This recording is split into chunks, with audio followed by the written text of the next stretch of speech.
Hi.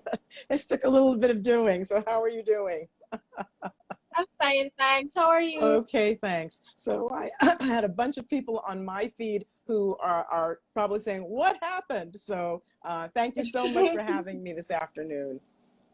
You're most welcome, and thank you for sharing your time with us. We truly appreciate it. So it's really a pleasure to meet your audience and to find a few minutes to sort of share some best practices on going forward. We are looking forward to that. All right, so while I was waiting on you, I was sharing that you are the Assistant Dean for the University of Miami. And so far, we got some questions, but I just want you to first give us a little introduction or share a little bit about yourself before we get started. So I am my parents were Jamaican, both mother and dad. My dad is a Montagonian, and my mother was from Clarendon. So that gives you a clue, right? And I still have Okay. lots of family who live in Jamaica still. So I'm part of the diaspora. I really, believe that. I basically did my undergrad at McGill University in Canada, Montreal, Canada, and then went on to do a grad degree in journalism at NYU. So the long story short is that as an undergrad, I thought I really wanted to work for the United Nations, and I went to McGill to do languages. So I did Spanish, French, and Russian, and economics at the time. And then discovered really sort of late in my undergraduate career that the dream that I had sort of set up for myself was not going to come to fruition, and we can talk a little bit about that. But I pivoted and ended up with a career in educational publishing. I've written a couple of textbooks in English and history, and ultimately went on to work for the New York Times in the newspaper business, and then pivoted from the newspaper business into undergraduate college admissions, and that in itself is a story, which ultimately led me to the University of Miami. So I've had a couple of versions of myself over the last few moments in time. And so I think I can share a little bit about what happens when a dream dies and what you need to do to sort of pick yourself up and move on from that version of self. Thank you so much for sharing that. I think that happens a lot with students. Like, we have this idea of what we want to do from early, and it doesn't usually pan out how we think it's going to pan out. What advice do you have for those students? Well, the first thing to know is that there's no such thing as the end. The dream is simply that. It is a journey. It's a process. And no matter what goals or aspirations we have for ourselves, it would be a sad thing if that particular aspiration never changed, right? So the fact that it may not pan out the way we think it does is really a good thing. But what happens when it doesn't pan out and we haven't planned for how it didn't pan out, or it was so profoundly affecting our personal self-esteem, what happens then?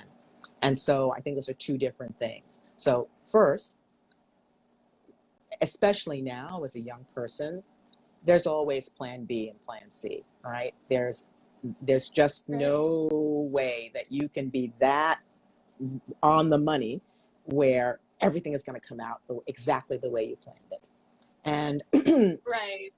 you want to leave yourself open to the possibility of something amazing and wonderful and glorious happening that allows you still to move into that space without regret.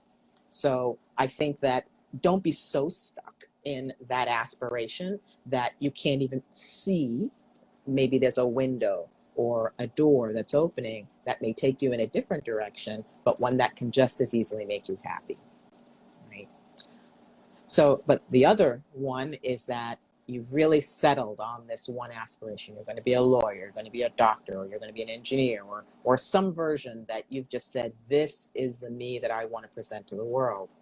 And through circumstances, through any number of things can happen in the universe that says, sweetheart, not now. Doesn't mean never, but it means not now. And we have a choice, right? If that aspiration, that goal is so deeply embedded in our DNA, then we double down, right? We double down and say, okay, gonna go for this. It means I got to do it a different way. I got to come at it around the corner and up the hill and down the valley, but I'm still coming, and y'all not gonna get in my way. Or you can say, maybe this isn't really for me. Maybe there's another path to this. And that's what happened to me. I recognized that the path that I had set for myself to go and work at the United Nations in this version and vision of self, it really didn't need to be, and it really wasn't an authentic representation of who I really wanted to be. So that's a long-winded answer. And sometimes the change is just a part of our growth too. So as you grow, you realize, okay, so maybe this would work better for me. You went through your own career pivot. Would you like to share that? I see then 99 says she would love to hear more about that change. Which one? There have been 3.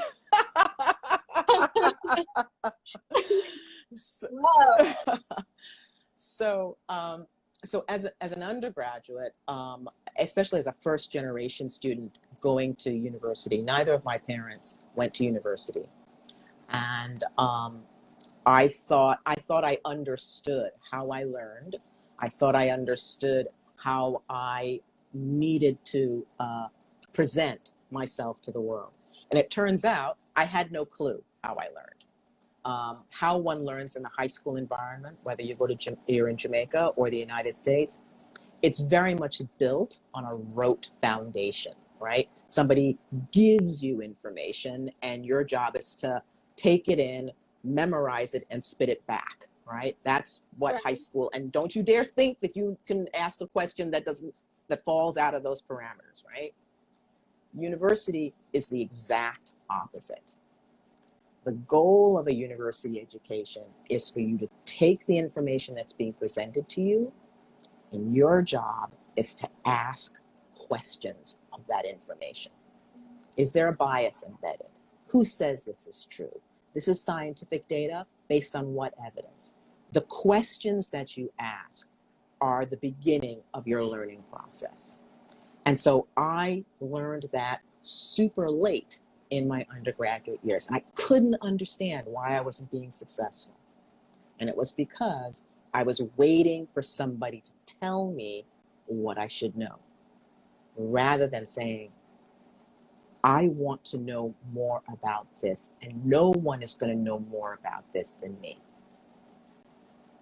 And so so for me, when I finally discovered the fact that the journey that I was on was not the right one for me, there was no more money left in my parents' system. And so I had to leave at precisely the time that we agreed that my graduation would be. And so I left university at the end without a job. And it was through the good graces of an aunt who basically said, you can't afford not to be without a job given how much debt you're in for undergrad. So here we go. And so I started at a small company that many of you now know as Scholastic Inc., which is the publisher for, oh my goodness, the wizard, Harry Potter. Okay. And so I joined a small division there in textbooks, which was the most boring thing on the planet. And what I discovered was I am a terrible editor. I'm a great writer, but I'm a terrible editor. And so that was one of those early nuggets that I really had to embrace, that, oh my gosh, I know how to write really well and can communicate my ideas really well, but I need someone who is much more detail oriented than me. And so to follow up behind me. And so I took that ability to communicate in the oral and the written form and moved into marketing.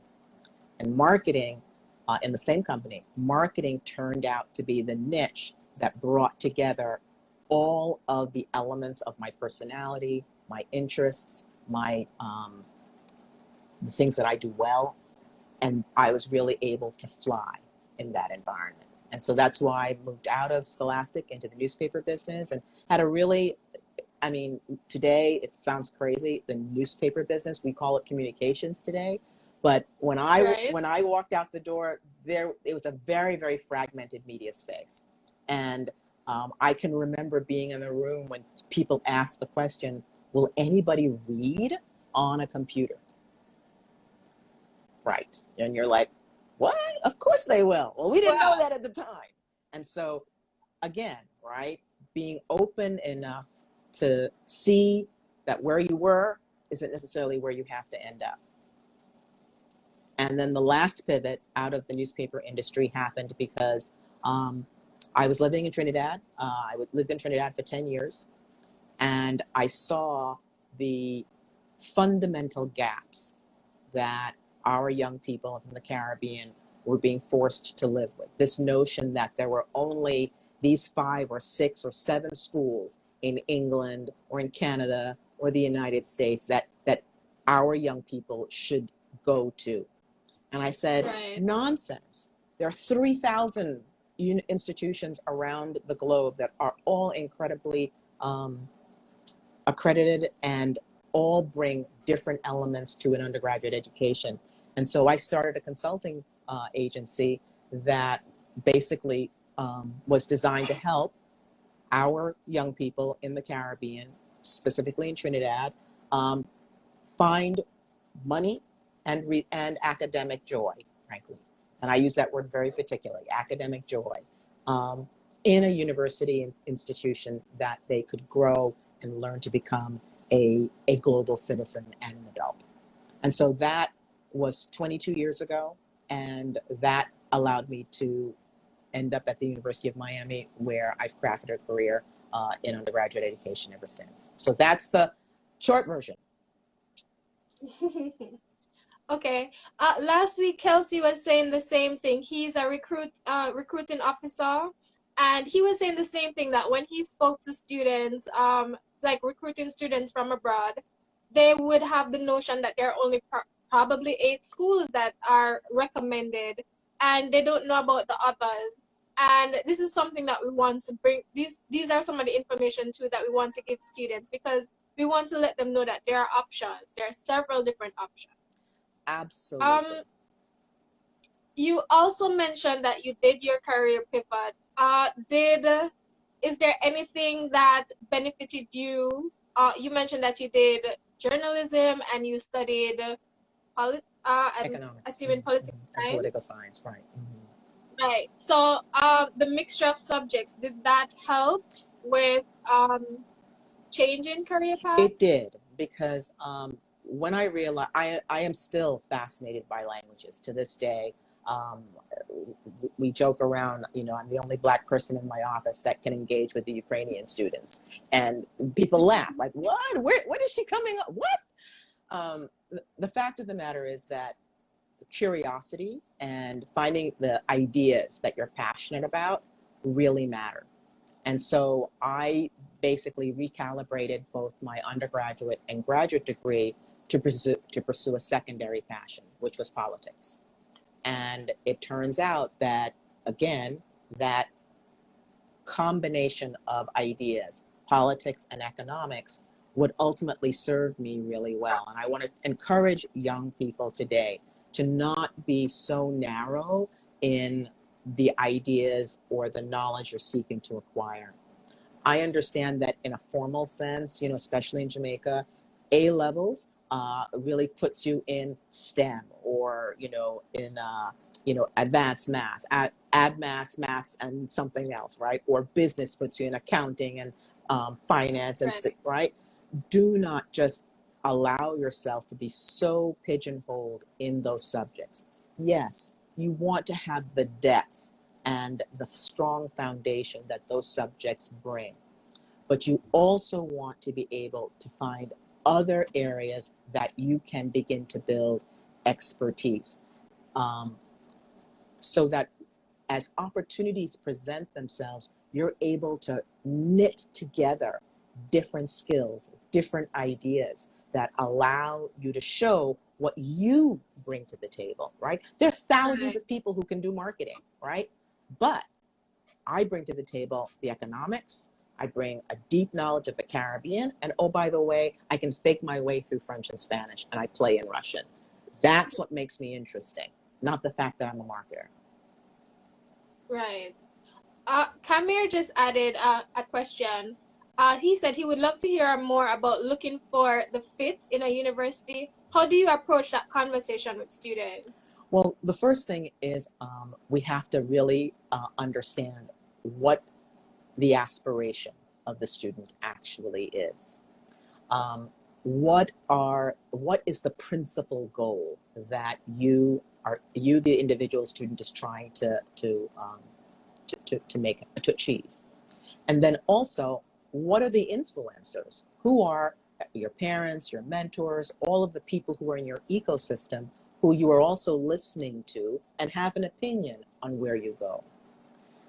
Fit is about you discovering a location, an academic environment in which you can discover yourself. Not what your parents think you are or what your supporters think you are. They have an understanding of you as you've presented. But the undergraduate journey, as I've said earlier, is a process of inquiry. Not only inquiry of information that's presented to you, but inquiry about who you are. What values do you care about? What are you willing to stand for? What are you willing to discard? These come out of questions and comfort with an environment in which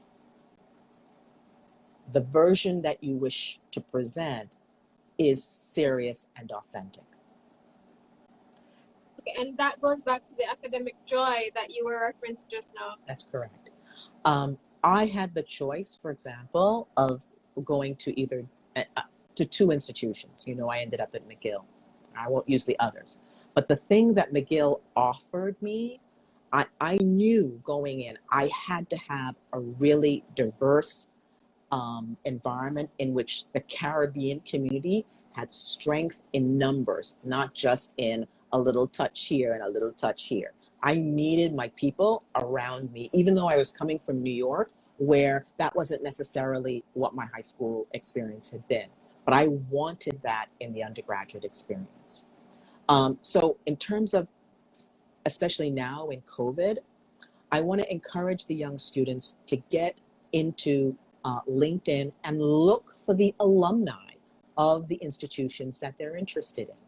And you can, trust me, if people know that you're interested in their alma mater, they will share what their experience was. They will share what went right, what went wrong. And so because it's harder today for students to go and visit, although that's the best of all worlds, you then have to use secondary sources to figure out what makes sense for you. And so fit is academic. Yes, you want an institution that's going to give you the academic foundation, but the most important thing you are looking for is what are the relationships with faculty, with alum, with current students. What are those relationships? How can you build those relationships? And if people are open and that matters to you, then you know you can begin to think about that place as a strong candidate for your undergraduate experience. Honestly, I didn't even think about using LinkedIn as a source of getting more information about the university. That's a really good idea. Sure. Everybody wants to tell you about their alma mater. That's true. Then 99 shared some questions earlier. One of them was, does having a bachelor degree increase your chances of studying abroad? Oh, sorry, that was from Shan_WYT. So I'm not quite sure I understand the question. The study abroad experience at the undergraduate level can happen at any phase in the four-year journey. But there are lots of programs today where you don't need to be part of a university institution. You can join them in non-degree seeking status. And as long as, like University of Miami, we have a program where anyone from around the world can come and spend a semester with us. We call it the Miami semester. And once you're admitted into that program, you're allowed to take between 12 to 15 credits at our institution. You're not you're not expected to continue in our institution. You're expected to return to your home institution, but it allows you the opportunity to study at a place at Miami and get a taste of what an American environment is like. And that's definitely interesting. See, this is why Minds of Jamaica is really important, because we have persons like you who share this information with us. Because when I was at university, I had no idea these opportunities were available. There's another Let me just question add one other thing to just to follow up. There are what we call third-party providers who they specialize in providing short-term study abroad opportunities for young people. So that's another option to pursue. Okay, so guys, I hope you're taking notes, because EllenMarie just dropped some gems on us. All right, so another thing that I want us to dive into, persons are not sure, or I don't know if a lot of persons are aware that you can study across the discipline, like we were saying earlier. So for example, if they're studying sciences, they can do some arts, or can you share more of that, or give us how that would benefit the students? Alrighty, so today, let's talk about if someone is interested in going to med school. Okay, today the life of a clinician is very different than say being prepared 20 or 30 years ago. Yes, you absolutely are going to have to do biology and organic chemistry, and those are not going anywhere. But what you find is that those are not the only road that students who are going on the pre-med track undertake. So for example, at the University of Miami, you can do business as an undergraduate degree and tuck in your med school preparation courses as a secondary track. So you can double major. Why is that valuable? Because again, you are then learning to see the world not only from the STEM or scientific perspective, but you are then understanding what are the underlying factors that go into making a hospital actually financially viable. Many doctors today leave the profession because they've decided to pivot or what have you, or they go up into the administration and they need to pursue an MBA in order to figure out how does the finances of this thing actually work. So your ability to stretch how you understand different kinds of information gives you an added advantage, not only at the undergraduate level to sort of really feed your intellect, but also later on in life, you may discover that that secondary area of interest is the one that is the career for the long term. Right. And I'm seeing what happens. And then the last thing I would say is there is no such thing as I think I started our conversation as the end game. My husband did chemical engineering, and he never practiced a single day of chemical engineering, much to his parents' chagrin. All right, all that pain and agony to get through McGill, and he never practiced once. What did he do? He went on to do an MBA in finance, and so that MBA in finance, he worked all through the media industry. He didn't even work on Wall Street. He worked in media and ultimately went on to be an entrepreneur. So my simple point is that don't allow your imagination to get stuck in what some old ideas about what it means to be educated. I'll never forget, Bob Marley said, "I was not well educated, but I was schooled." And what he meant by that was he was a man who was forever learning about the world around him. And that is an attitude, not an aptitude. Right. I totally love that. I'm going to write that one down. because sometimes you just need a little bit of motivation to continue. And I'm definitely gonna add that to my list. Then underscore 99 asks, is there or do you have any tips for choosing a PhD? Oh, yes. Oh, my gosh. Okay. So, first of all, if you are seriously thinking, I know Kamir can speak to this also. The PhD is a profound journey because you are committing to adding knowledge into the ecosystem. And it's painful, it's hard work, and it's not a straightforward path. So if you're serious about the PhD, the thing that you need to really do your homework on is the institution that you are going to. What kind of mentorship and sponsorship do they offer for your particular discipline? And when you choose your institution, you want to choose because the faculty member that you're studying with, come here, this is painful one more time. Yes, is One more time. plenty.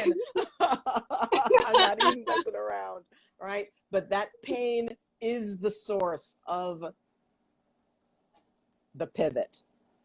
But you Right. need to have a faculty member who will mentor you and trust you and wants you to succeed. Because without that, you will not survive the process. Whoever is embarking on this journey, I want to say, go girl, go, go, go. But don't be twisted. It's tough work. And it's super rewarding. Okay, so Kamir says, but rewarding, just in case Fernand is watching. Okay, Kamir. Yeah. We see Yes, you. yes. I think that was an excellent advice. Then underscore 99, I hope you were able to capture that. So now let's go to our final topic, the role of entrepreneurship. And I'm just going to give you free reins on this one to just go ahead. Well, the fact of the matter is that COVID-19 has accelerated something that was already well underway. The fact of the matter is that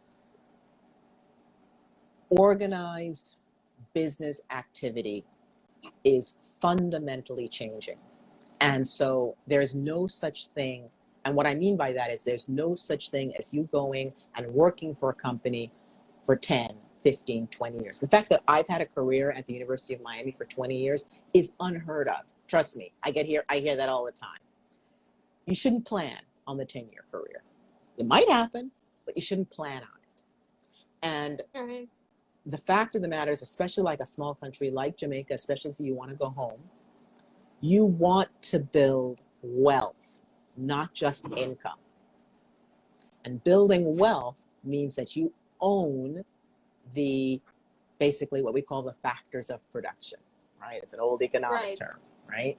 Right, that term. So your ability to capture your labor, your intellectual horsepower, and allow that to work for you, that is the source of long-term healthfulness and wealthiness throughout the institution.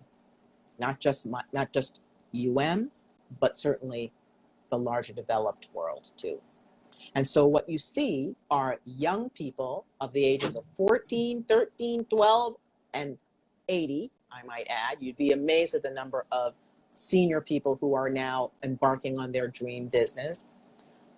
They're all discovering that starting a business is not only, it's difficult work, no question about it, but it is the way to make sure that you benefit best out of what you bring to the table. And I want to encourage every single person who is listening to this to think seriously about what are you absolutely passionate about that you will spend 12, 16, 19 hours thinking about and working on that you can then turn around and share with somebody else. And so in my own world, I'm starting a business just like everybody else, right? Because it's the thing that I know that as good as I am in this space, right? I've spent a lifetime helping young people discover who they are and to craft a path so they can enter the world whole and secure. I too am moving on. I've got other ideas, other things that I want to work on, and I'm particularly interested in helping medium-sized businesses build out the diversity and inclusion sectors of their business. In other words, how do you build a healthy organization that is accepting, that is full, and that is rich, that allows people from all walks of life, all points of view, to find security, if not happiness, in their work environment. And that takes work, that takes intentionality, that takes building something that is not necessarily evident right now. So that's the next version of me once I really begin to pivot out of the University of Miami. And I just want to point out too that it's so important that all that you mentioned, it brought you to this part of your journey. And I'm sure that it was a culmination of the different or the gaps that you've seen in the different areas that you've been that were able to assist you with creating this entrepreneurial dream. Kamir is also asking, when is the wrong time to pursue entrepreneurial aspirations, especially as a student? Is there a wrong time? Two separate questions. In my estimation, there's no such thing as a wrong time. What is probably what I would argue is that the reason why you are undertaking an education is because you actually want to know something that you don't currently know. And the worst thing would be if you are simply learning at a cursory level, right? You're just going at the surface. So if you are committing to actually undertaking the financial responsibility for an undergraduate education, you actually want to get an education, right? Right. And you actually want to do well in that education. However, it would be malpractice on my behalf if I said to you, if you've got bandwidth and energy and you have something that is just tickling at you and it won't go away, and you have the notion that it could in fact become a business, go for it. But don't sacrifice your education, because the windows for certain behaviors, they don't go on forever. Being 17 to 25, the brain is in an incredibly underdeveloped space. When scientists look at the brain that runs between 17 to 25, it is so active, it is so malleable. It's incredible how much it can take in. And once you go past that 25, 26-year-old, it is much more difficult. The lift, you can do it, but the lift is much harder. So you want to really glom as much as you can in that 70 to 25-year period so that you can pivot. You're just this wonderful amoeba that's just taking in stuff. You're putting out, but you're also taking in. So I know that's not exactly the answer or question that I didn't answer the way that Kamir thought I might, but it's about the energy that you have left in your system, and you're undertaking that entrepreneurial activity without sacrificing the educational opportunity that is at hand. I agree. I love that answer. I hope that was able to answer you, Kamir. See My Worldview also commented earlier when we were talking about how PhD has its pain. So they were saying no pain, no gain for you or the world. For you in the world of PhD program. Okay. All right. So is there any other trinket or any other tidbit of information that you would love to share with persons who will be watching this or watching it later on? Anything about the cultural difference? Oh, let's touch on that for a minute, please. So studying abroad, especially now in this climate of the riots, the making sure that they know that Black Lives Matter, which it does, definitely does. What information or how would you sensitize persons who are looking to join that environment? So being from, so the Caribbean is not a homogeneous ecosystem. We know that because that's our culture, right? We know that that you meet a Trini somewhere, they are not going to be talking about Bob Marley, right? You meet a Bajan somewhere, Right. they're not going to be talking about soca, right? Right. The rest of the world does not understand those nuances of our culture. And so they paint the Caribbean with a brush that appears to be collapsing and very unnuanced. That becomes even more dissatisfying when you, as a Black person, enter the United States of America. Because again, being a person of color, they paint everyone with the African American experience, and not and frankly, the African American experience is unique to those born here.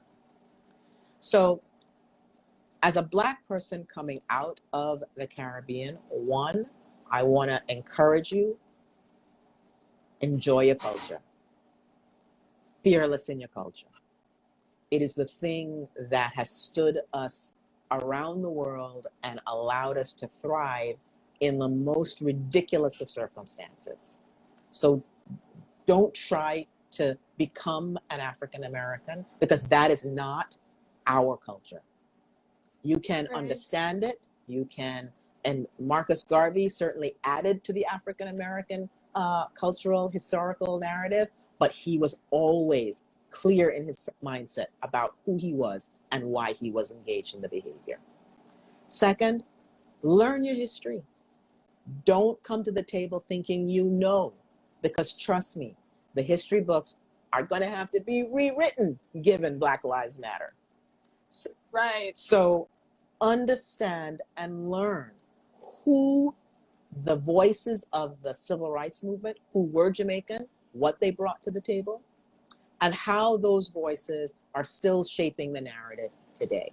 Read and understand our culture. So that's a long-winded answer, I'm sorry to say. But I want to encourage, I know, it's so difficult to be a young person today, because you're hungry and there's so much to do. And yet you got to go out and earn a living, or somebody's in your head saying you got to be this or you got to be that. Those factors are not going to change, but they cannot define your journey. You are the master of your ship. There are lots and lots of voices in your head. Yes, they have their role to play. But you take the oars, you put in the sweat, and you define what matters to you. And once you are willing to be that person that says, this is who I am, and this is why I do the things I do, and I'm willing to pay the price, you will be fine. That part. All right. I love that answer. All right. Den underscore 99 has another question, and I love this question. She asked, is it wise to consider studying abroad in the world of COVID, i.e. living abroad, living on campus, and immigration rules?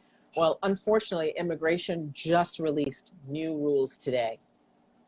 And so the university institutions around the country are going to have to really pay attention now, because new students who are either in the United States already or those who are considering coming, they may not have a choice about whether or not they study online or they actually travel to the location. So I think you need to be very clear about what the institution you're thinking about, what they are, how are they going to accommodate you, given the rules that were released today. At the University of Miami, we are planning for on-campus learning. It is not going to look like last year's freshman class for sure, but students who are coming to the institution and plan to live on campus, we are doing everything in our power to make it safe, make it secure, and make it the journey that you need it to be so that you can discover who you are. There are no guarantees. And so you need to be, regardless of whether you are coming to UM or any other institution in the world, you need to be your own best health expert. Wear a mask, wash your hands, stay 6 feet or more from people. Do not take chances. This is not that time.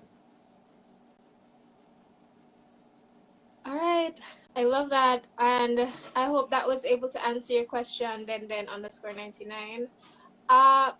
If there are any other questions that you have for EllenMarie, please go ahead and share them in the comments. In the meantime, I'm trying to remember if I'm missing any questions that I had for you. I had so much, so I hope we covered everything. Well, thank you for having me. Honestly, if there's anything that I can share with young students who are thinking about institutions like the University of Miami, they can reach me at my LinkedIn. I'm happy to always get on LinkedIn, or certainly my University of Miami email, which is emcphillip@miami.edu.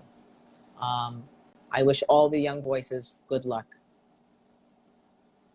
Thank you so much for spending the time with us. We truly value your words and your wisdom. I know it's coming from a place of growth, a place from experience, and we truly appreciate you. Thank you for giving me the opportunity. Have a great night. You too. Bye. Bye-bye. Bye again. Thank you again for joining.